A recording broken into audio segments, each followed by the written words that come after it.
తెలంగాణ రాష్ట్రంలో రాబోయే 2 రోజుల్లో జూన్ 2 నాడు తెలంగాణ ఆవిర్భావ దినోత్సవం ఉండడం జరిగింది. దానికి సంబంధించి అంటే తెలంగాణ వస్తే 11 రోజులు అన్నం తినలేదు, బాధపడ్డాను, ఏడ్చానని చెప్పినటువంటి పవన్ కళ్యాణ్, అదేవిధంగా అటు కోనసీమలో కొబ్బరి చెట్లు ఎండిపోతున్నాయి, దానికి సంబంధించి తెలంగాణ దిష్టి తగిలింది అన్నటువంటి చంద్రబాబు నాయుడు, ఒక పవన్ కళ్యాణ్, ఒకప్పుడు తెలంగాణ పాకిస్తాన్తో పోల్చినటువంటి పవన్ కళ్యాణ్ జనసేన ఈరోజు 2వ తారీఖు నాడు నవనిర్మాణం చేస్తామని చెప్పేసి ఒక బహిరంగ సభ పెడుతున్నారు. అయితే నేను ఒకటే అడగదలుచుకున్నాను వారిని, మీరు బహిరంగ సభ అంటే ఏ పెరేడ్ గ్రౌండ్స్లో అక్కడో ఇక్కడో పెట్టాలి, మరి మీరు ఎక్కడ పెడుతున్నారు? ఒక ఫంక్షన్ హాల్లో పెడుతున్నట్టుగా తెలుస్తూ ఉంది. దానిలో మా అంటే ఎంతమంది 2000 మందో 3000 మందో పడతారు. 2000-3000 మందితోటి పవన్ కళ్యాణ్ మీటింగ్ పెడుతున్నట్టే పరువు పోయినట్టే. పెడితే బాజాప్తా నిజాం గ్రౌండ్స్లోనో లేకపోతే పెరేడ్ గ్రౌండ్స్లోనో పెట్టి మీ సత్తా చూపియండి. అంతేగాని చిన్న చిన్న మీటింగ్ పెట్టి తొడగొట్టుడు ఇవన్నీ మస్తు తెలంగాణ ఇట్లాంటివి చాలా చూసింది. తెలంగాణ ఉద్యమంలో కూడా ఇట్లాంటి ద్రోహులు చాలా ప్రయత్నాలు చేసిరు. ఏమైనా ఏం కాలే, ఊదులేవదు పీరులేదు వీళ్ళతోటి. కనీసం 1000 ఓట్లు కూడా రానటువంటి వాళ్ళు ఈరోజు పోటీ చేసి అన్ని సీట్లు కూడా కనీసం 1000 ఓట్లు కూడా రాలే. వాళ్ళ అధ్యక్షుడికే రాలే. తాండూరులో ఇక్కడ పోటీ చేసింది కదా, 2000 ఓట్లు కూడా సరిగ్గా రాలే వాళ్ళ అధ్యక్షుడికి, ఏది తెలంగాణ సంబంధించిన శాఖ అధ్యక్షుడికి. సో అలాంటి వాళ్ళు మా అంటే 2000 మందితో 3000 మందితో మీటింగ్ పెడతారు కావచ్చు. దానికి ఒక హడావుడి ఒక కథా కార్ఖాన వేస్తారు, అందరికీ తెలిసిన విషయమే. పెడితే దమ్ముంటే ఒక భారీ బహిరంగ సభ పెట్టాలి, లక్షల మందితో పెట్టే ప్రయత్నం చేయాలి. చేస్తే అప్పుడు తెలుస్తుంది మీ సత్తా ఏందనేది. ఇలా చిన్న చిన్న ఫంక్షన్లో పెడితే ఏమొస్తుంది? ఫంక్షన్లో పెట్టి 2000-3000 మందిని పిలిచి దాంతో అలజడి ఆ కథ క్లోజ్డ్గా పెట్టేసి పెద్ద అలజడి చేస్తూ ఉంటారు. ఏమన్నా మా దాంట్లో మా తీన్మార్ మల్లన్న కానీ మా కవిత కానీ లేకపోతే మా ఎవరు పెట్టినా కానీ ఈజీగా కొంతమంది వస్తారు. సో ఇట్లా చెప్తూ ఉంటే ఏంటంటే వీళ్ళు ఏదో తెలంగాణకు సంబంధించి తెలంగాణ ఆధిపత్యం ప్రదర్శించాలని చెప్పేసి ఏదో ప్రయత్నం చేస్తున్నారు. అవన్నీ ఆ పప్పులేం ఉడకవు తెలంగాణలో. ఇక్కడ ప్రధానమైనటువంటి విషయం ఏంటంటే పవన్ కళ్యాణ్ ఇప్పుడు రెంటికి చెడ్డ రేవడ్లా తయారవుతుందని ఒక పరిస్థితి. ఎందుకు అంటే ఇప్పుడు ఆయన తెలంగాణ మీద కాన్సన్ట్రేట్ చేయలేడు. ఇప్పుడు ఎప్పుడో కొండగట్టుకు వచ్చిండు, ఒక 3 నెలల క్రితం 4 నెలల క్రితం, అంతకుముందు ఒకసారి వచ్చిండు. సీజనల్గా వచ్చిపోయేటోడు పవన్ కళ్యాణ్ తెలంగాణకి. అంతే తప్ప ఇక్కడ ఉండి పాలిటిక్స్ చేయగలుగుతాడా? ఇక్కడ ఉండి తెలంగాణలో జనసేన పార్టీని అధికారం తీసుకురాగలుగుతాడా? ఆ యొక్క సత్తా ఉందా? అసలు ఇక్కడ పోటీ చేసేటువంటి పరిస్థితి ఉందా? పోటీ చేస్తే గెలుస్తాడా?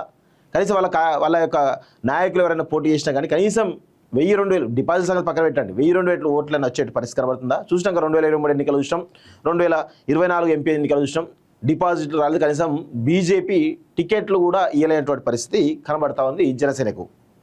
సో ఇలాంటి పరిస్థితి ఈవెన్ మున్సిపల్ ఎన్నికల్లో కూడా పోటీ చేద్దాం అనుకున్నారు, తర్వాత సైలెంట్ అయిపోయారు. అంటే ఒక స్టాండ్ అనేది లేదు జనసేనకు కానీ పవన్ కళ్యాణ్ కానీ, రాజకీయపరమైనటువంటి ఒక స్టాండ్ లేదు. ఇప్పటి వరకు కూడా 10 సంవత్సరాలు అవుతుంది జనసేన పెట్టి, ఇంతవరకు పొలిటికల్ మెచ్యూరిటీ రాలేదు పవన్ కళ్యాణ్కి. ఇంతవరకు పొలిటికల్ మెచ్యూరిటీ రాలేదు. ఎట్లా స్ట్రాటజీ బిల్డ్ చేయాలి, ఎట్లా ప్రజలను కలిగాలి, ఎట్లా ఓట్లుగా మలుచుకోవాలి, ఈ యొక్క స్ట్రాటజీ లేనే లేదు పవన్ కళ్యాణ్. కేవలం తన యొక్క పిచ్చి సైనికులు ఎవరుతున్నారో వాళ్ళని పెట్టుకొని వాళ్ళంతా ఎవరు చిన్న చిన్న పోరగాన్లు, వాళ్ళతోటి ఏదో బూతులు తిట్టించి ఇది రాజకీయం అనుకుంటుడు, ఏదో టార్గెట్ చేస్తే రాజకీయం అని అనుకుంటుడు. కానీ వాస్తవమైనటువంటి రాజకీయం చేయాలంటే 100% అందరూ పెద్ద ఎత్తున బహిరంగ సభలు పెట్టి కదిలించాలి ప్రజల్ని. అది చేయలేకపోతున్నాడు. ఈవెన్ ఏపీలో కూడా 21 సీట్లు ఎందుకు గెలిచిరు?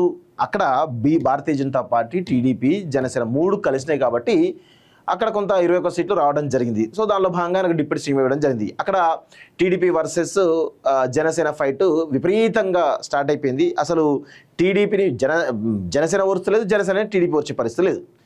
ఇంకా విచిత్ర విషయం ఏంటంటే టీడీపీ వాళ్ళు ఎట్లా ఉన్నారంటే జనసేన వాళ్ళని ఏమైనా చేసుకోండి కానీ మమ్మల్ని ఏమనకండి, వాళ్ళు అసలు అంత చిల్లర బ్యాచ్ ఎవరు అని చెప్పేసి టీడీపీ వాళ్ళు మా వాళ్ళతోటి ఫోన్లు చేసి మాట్లాడుతున్నారు. అంత దారుణంగా ఉన్నది జనసేన యొక్క పరిస్థితి. జనసేనను టీడీపీ పట్టించుకునే పరిస్థితి లేదు. ఇప్పుడు తర్వాత ఏంది, జనసేన బీజేపీ మళ్ళీ బయటకు వచ్చేసి మళ్ళీ వైఎస్ఆర్సీతో కలుస్తాయి, ఎవరితో కలుస్తో చూడాలి. కానీ ఇక్కడ పరిస్థితి అట్లా లేదు. తెలంగాణలో జనసేనకు అసలు పుట్టగతులు లేవు. ఏదో అట్లా కొంతమంది ఉంటారు కదా, గతంలో లేరా? గతంలో వైఎస్ఆర్సీపీ కూడా ఇక్కడ పెద్ద ఎత్తున సమైక్యాంధ్రవాదం వినిపించిన వైఎస్ఆర్సీపీ కూడా ఇక్కడ క్యాడర్ ఉన్నది. వాళ్ళు ఏదో చేసే ప్రయత్నించి టీడీపీ కూడా క్యాడర్ ఉన్నది. సో ఇప్పుడు తెలంగాణలో నవనిర్మాణం చేస్తా అని చెప్పేసి అన్నటువంటి పవన్ కళ్యాణ్ నాకు నవ్వొస్తుంది. ఏం నవనిర్మాణం చేస్తావు పవన్ కళ్యాణ్? నిజంగా నీకు అంత చిత్తశుద్ధి ఉందా? తెలంగాణ పైన నువ్వు అంత పోటీ చేసి గెలిచేంత సత్తా ఉన్నదా? ఒకసారి నిన్ను ఆలోచించుకో. ఇక్కడ రొంటికి చెడ్డ రేవట్లా తయారైంది. వైఎస్ జగన్మోహన్ రెడ్డి కానీ లేకపోతే చంద్రబాబు నాయుడు కానీ తెలంగాణలో తమ క్యాడర్ బలంగా ఉన్నప్పటికీ కూడా ఇక్కడ వదిలేసి, తెలంగాణ వదిలేసి ఆంధ్రలో రాజకీయం చేసి ఫుల్ టైం రాజకీయం అక్కడ వేస్తూ ఉన్నారు. ఎందుకంటే వాళ్ళ బేస్ అది. సో ఇప్పుడు జనసేన ఏంది, అటు రావాలా, ఇటు చేయాలా, తెలంగాణ ఆంధ్రాన అనే కన్ఫ్యూజన్లో భాగంగా ఇక్కడ రాజకీయం చేస్తారు. దానివల్ల ఏమవుతుందంటే ఉన్న బేస్ కోల్పోతారు. అక్కడ ఉన్న 21 సీట్లు ఏమవుతున్నాయి, అవి 2 సీట్లకు 1 సీట్కో పరిమితం అవుతుంది. అంతే తప్ప ఆయన గెలిచే పరిస్థితి చాలా కష్టంగా ఉంటుంది. సో ఆయన మరి ఏం చేస్తాడో చూడాల్సిన అవసరం అయితే ఉంది. సో అంత ఈజీగా తెలంగాణలో బాగా విద్దాం అనుకోవడం వాళ్ళ యొక్క భ్రమే, మూర్ఖత్వం. ఎందుకంటే వాళ్ళంతా పిల్ల సైనికులు కాబట్టి ఏదో రెచ్చగొడుతూ ఉంటారు, పవన్ కళ్యాణ్ రెచ్చిపోతూ ఉంటాడు. ఇంతవరకు పొలిటికల్ మెచ్యూరిటీ లేనటువంటి వ్యక్తి పవన్ కళ్యాణ్. పొలిటికల్గా కనీసమైనటువంటి అవగాహన లేదు ఇప్పటి వరకు కూడా. 10 సంవత్సరాలు దాటి ఇప్పుడు డిప్యూటీ సీఎం కూడా 2.5 సంవత్సరాలు అయితే ఉంది. ఇంతవరకు మెచ్యూరిటీ లేదు, ఏం చేస్తున్నాడో తెలియదు, క్లారిటీ లేదు. జనసేన తరపున ఏం చేయబోతుంది ఆంధ్రప్రదేశ్ ప్రజలకనే విషయం క్లారిటీ లేదు. అదంతా వదిలేసి ఇటు తయారైంది. ఇప్పుడు తెలంగాణకు వచ్చి సీరియస్గా పార్టీ పెడతాంటే ఆంధ్రలో బేసిపోతుంది, ఇక్కడ ఎట్లా బలపడదు. సో ఇప్పుడు ఆంధ్రాలో అంటే తెలంగాణ ఆల్రెడీ తెలంగాణ లేదు, ఉన్నది కాస్త పోతుంది. ఇది తయారైంది జనసేన యొక్క పరిస్థితి. ఫ్యాన్ బేస్ని పెట్టుకొని ఏదో చేద్దామని ప్లాన్లో ఉన్నాడు. ఫ్యాన్స్ తోటి రాజకీయం నడుస్తుందా అండి? ఫ్యాన్స్ తోటి రాజకీయం చేయగలుగుతారా? రజనీకాంత్ లాంటి వాళ్ళతోటి కాలే. కేవలం విజయ్ ఏంది, 2009 నుంచి కూడా తన యొక్క సైన్యాన్ని ఏర్పాటు చేసుకున్నాడు. గ్రామాన తన యొక్క సినిమాల ద్వారా వచ్చినటువంటి ఆదాయాన్ని, మెజారిటీ ఆదాయాన్ని తను సేవల ద్వారా గ్రామ స్థాయిలోకి తీసుకుపోగలిగిండు. అంత క్యాడర్ నిర్మించగలిగిండు. ఫ్యాన్ బేస్ని కాదు ఆయన నిర్మించుకున్నది, ఆయన కార్యకర్తలను తయారు చేసిండు. అభిమానులను కాదు, కార్యకర్తలు తయారు చేసిండు.